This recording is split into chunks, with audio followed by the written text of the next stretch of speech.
ચૈત્ર મહિનાના પ્રારંભે આજથી નવરાત્રિનો પ્રારંભ થયો છે, જેથી માતાજીના ઉપાસકો મોટી સંખ્યામાં દર્શને મંદિરમાં ઉમટી પડી રહ્યા છે.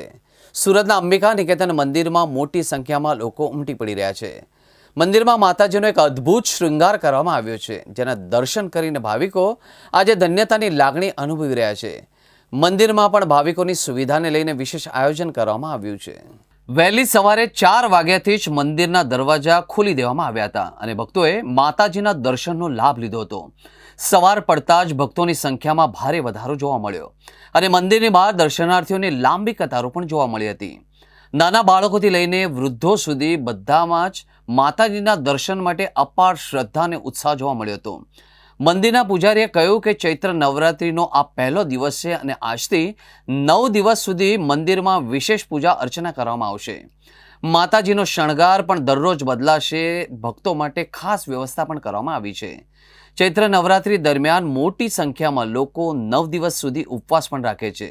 આ દિવસોમાં માતાજીની આરાધના કરવાનો અને મીઠા ચોખાનો પ્રસાદ બનાવવાની ખાસ મહિમા છે. અનેક ભક્તોએ આજથી 9 દિવસ ઉપવાસની શરૂઆત કરી છે.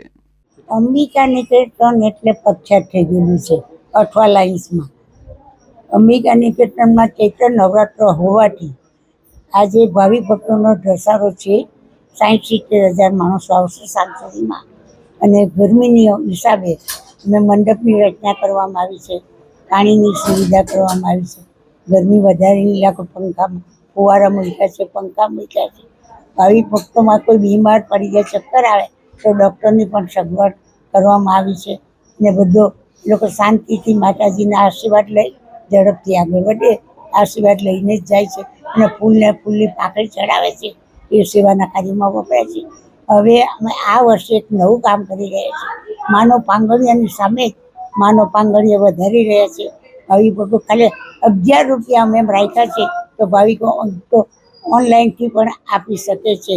તેમાં દરેક ગરીબ માણસનો પણ સદુપયોગ થઈ શકશે તે માટે.